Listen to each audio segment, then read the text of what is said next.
गोविंद की गली में।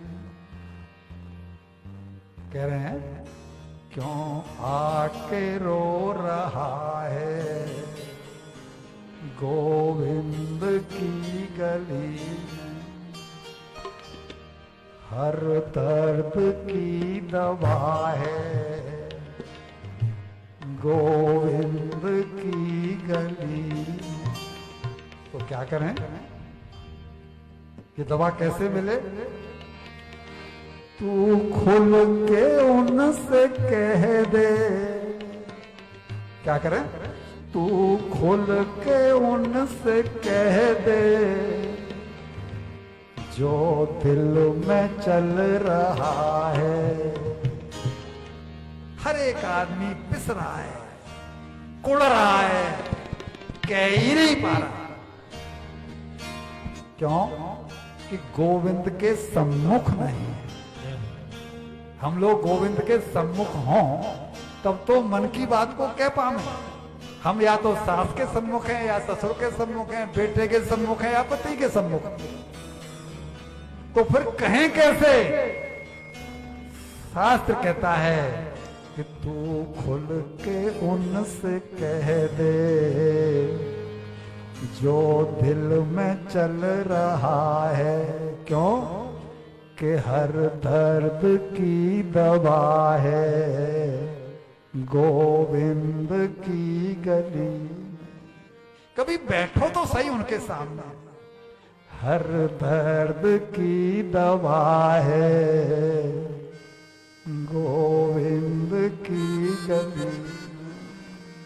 वो चींटी से लेके हाथी, चींटी से लेके हाथी तक की वो सुन रहा है। भगवान चींटी की नहीं सुनते? चींटी से लेके हाथी तक की वो सुन रहा है। हर सुबह खुशनुमा, हर सुबह खुशनुमा है गोविंद की गली। हर सुबह खुशनुमा है, लेकिन ईमानदारी से अगर पूछा जाए तो हम कितने लोग हैं जिनकी हर सुबह खुशनुमा है? ये गोविंद की गली में ही संभव है। हर सुबह खुशनुमा है गोविंद की गली। क्यों आके रो रहा है गोविंद की गली। लेकिन आत्मदेव को सन्यासी का ये प्रवचन नहीं सुहाया। क्यों? कि मर्ज कुछ अलग है और दवाई कुछ अलग दी जा रही है। मर्ज है संतान का और स्वामी जी दवाई दे रहे हैं कल्याण की। दवाई कल्याण की और मर्ज है संतान का। दवाई काम नहीं करेगी। बोला महाराज ये उपदेश मुझे नहीं सुहा रहा है। क्यों? कि मेरा मर्ज अलग है। मुझे तो संतान ही चाहिए, मुझे तो बेटा ही चाहिए। क्यों?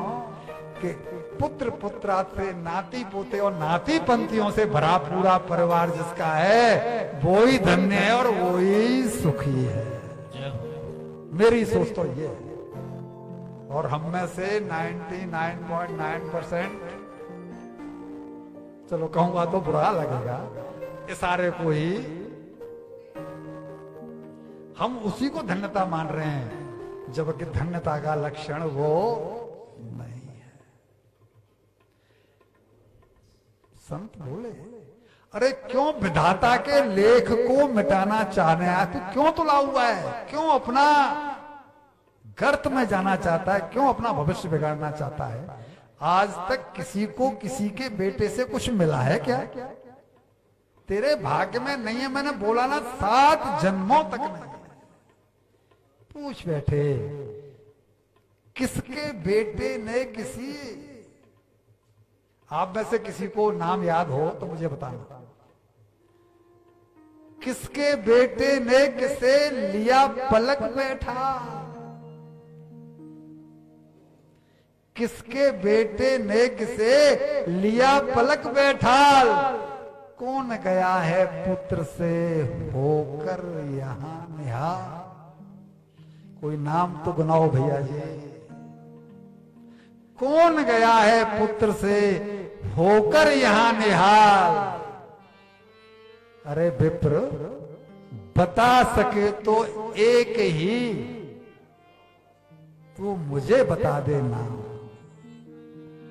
बता सके तो केवल एक, बता सके तो एक ही तू विप्र बता देना। नहीं तो अब सन्यास ले जाकर जप हरना। यहां किसी को कभी नहीं मिला सुख। ये संसार दुखालय है, गीता का श्लोक क्लियर कह रहा है। दुखालय शाश्वतम। हमको संसार में जन्म मिला है, क्यों मिला भाई? कुछ हमसे पुण्य बने, कुछ पाप बने, तभी तो, नहीं तो क्यों मिलता? जब पाप बने तो उसका फल भोगना ही पड़ेगा। ये संसार दुखालय है, इसे मान जा, छोड़ दे।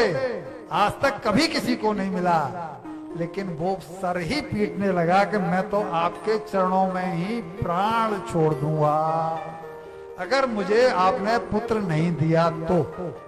अब हम आपसे पूछें कि ये पुत्र अड़ क्यों गया? तो इसलिए अड़ गया कि बोल दिया ना पहले कि तुझे 7 जन्मों तक पुत्र नहीं है। तो वो क्या कह रहा है कि जब आप मेरे 7 जन्मों तक के लेखे जोखे को पढ़ सकते हो तो आप तो अंतर्यामी हो भगवान। तो जब आप 7 जन्मों का लेखा जोखा पढ़ सकते हो, आप पुत्र देने में भी समर्थ हो। अब तो मैं पुत्र प्राप्त करके ही रहूंगा, वरना आपके चरणों में ही प्राण त्याग दूंगा। संत बोले बड़ा जिद्दी व्यक्ति है, समझने को तैयारी नहीं है। मैं आपसे नहीं कह रहा हूं, आप सब कान बंद कर लो, क्योंकि आप सबको छोड़ करके ज्यादातर लोग वैसे ही। शास्त्र कह रहे हैं, संत कह रहे हैं, जहां भी हम जाते हैं कहां सुनने को मिलता है कि औलाद पैदा करो, औलाद के सहारे लगाते रहो। इन दादियों को पूछो कि नातियों के पोतों के मल साफ कर रहे हैं, क्या सुख मिल रहा है? लेकिन दादी को लगता है कि अगर ये सुख प्राप्त नहीं किया तो जीवन अधूरा।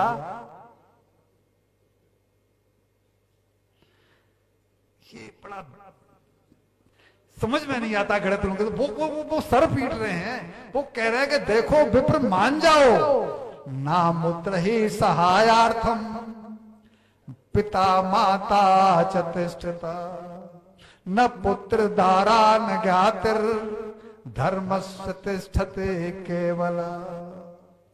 परलोक में न तो माता काम आती है, न पिता काम आता है, न पुत्र काम आता है, न स्त्री काम आती है, न संबंधी काम आते हैं, न पति काम आता है। अरे विप्र मान जाओ, वहां तो केवल एक धर्म काम आता है।